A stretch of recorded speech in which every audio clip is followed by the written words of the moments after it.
Portugal's neutrality in World War II, luck or strategy?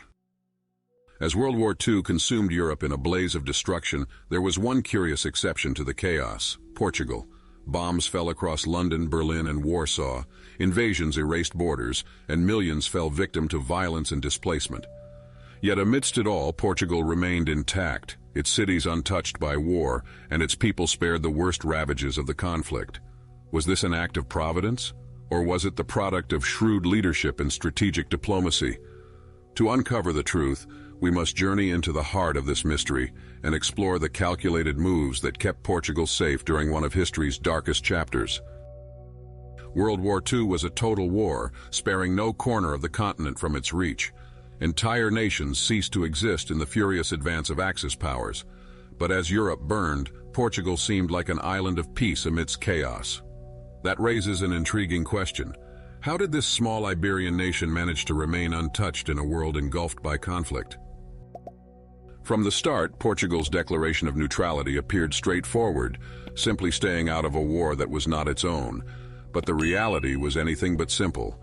Portugal's neutrality was a delicate balancing act, one teetering on the edge of collapse throughout the war. Walking this tightrope required cunning diplomacy and an acute awareness of geopolitical realities. At the heart of this story stands one man, Antonio de Oliveira Salazar. A professor turned politician, Salazar had become the head of Portugal's Estado Novo, or New State, an authoritarian regime built on conservative values and stability. Salazar's reserved and calculated personality made him uniquely suited for navigating the turbulent waters of war. His vision of neutrality was pragmatic, rooted not in ideology but survival. He didn't seek glory or alliances but preservation, for himself, his government, and his people. Portugal's position on the geopolitical chessboard of World War II cannot be overstated. Its location on the westernmost edge of Europe with Atlantic access made it vital to both the Axis and the Allies. Adding to this was Portugal's colonial empire, spanning from Africa to Asia, and its control over tungsten, a rare and valuable mineral essential for wartime industries. This perfect storm of resources and geography meant that Portugal could not simply stay unnoticed. To both Germany and the Allied powers, Portugal was a prize worth courting, or perhaps even coercing. The question was, could Salazar ensure that his small nation didn't get crushed between these two colossal forces? Neutrality came with its dangers. Hitler's Germany loomed as a constant threat. Indeed, the Nazis had considered plans to invade both Portugal and neighboring Spain as part of their Operation Felix, a strategy to capture Gibraltar and neutralize the Iberian Peninsula.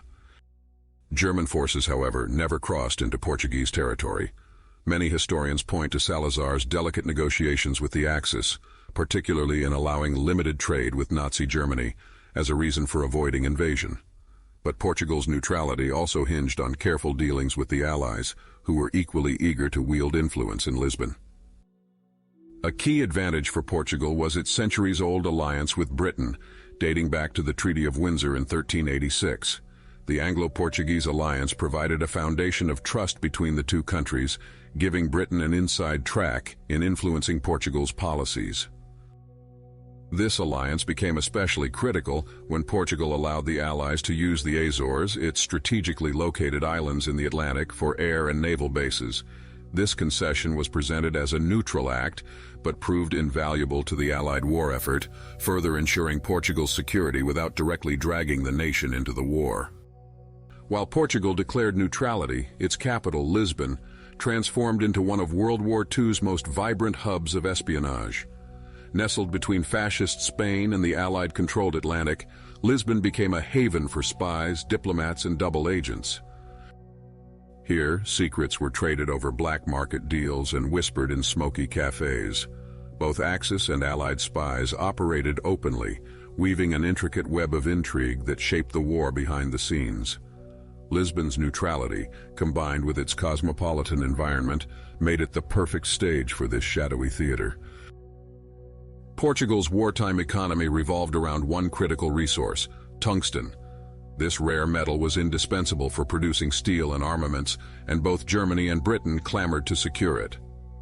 For Salazar, tungsten exports became both a lifeline and a diplomatic minefield. Selling to Germany risked angering the Allies. Refusing to sell to Germany, on the other hand, could provoke Nazi aggression. Salazar navigated this dilemma with remarkable deftness, limiting tungsten exports while extracting valuable benefits from both sides. It was a high-risk strategy, but one that paid off, preserving Portugal's precarious neutrality. As one of the few neutral countries in Europe, Portugal became a vital escape route for refugees fleeing Nazi terror. Thousands of Jewish families, political dissidents, and others sought refuge or safe passage through Lisbon's ports. This humanitarian role was not without its controversies. Bureaucratic obstacles at times limited the number of refugees who could enter Portugal, but individual efforts, such as those of Portuguese diplomat Aristides de Sousa Mendes, provided glimmers of hope in a dark time.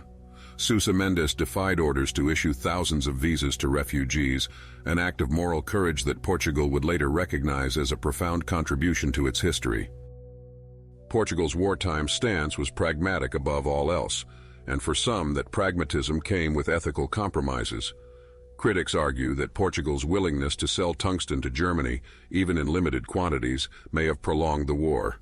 Others point to the restrictive policies on refugee admissions as prioritizing politics over humanity. Salazar's defenders, however, argue that his actions ensured the survival of a nation that could otherwise have been consumed by war.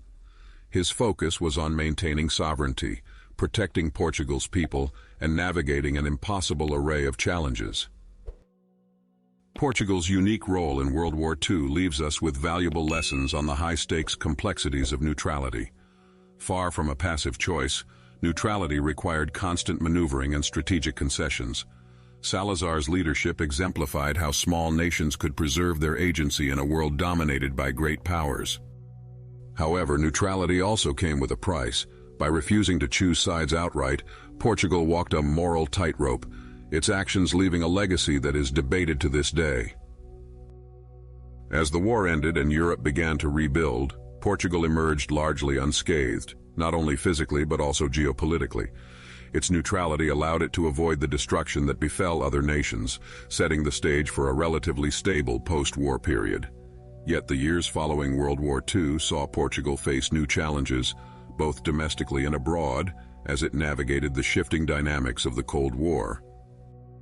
In the annals of history, Portugal's neutrality in World War II stands as a masterclass in the art of survival through diplomacy and strategy. It raises difficult yet vital questions about the costs and benefits of staying out of a conflict that engulfed and forever transformed the world. As we reflect on Portugal's wartime strategy, the question remains, was it luck that spared this small country, or was it a calculated game of survival? Perhaps the answer lies somewhere in between. An intricate dance of skill, circumstance, and determination to protect a nation in the face of unimaginable peril.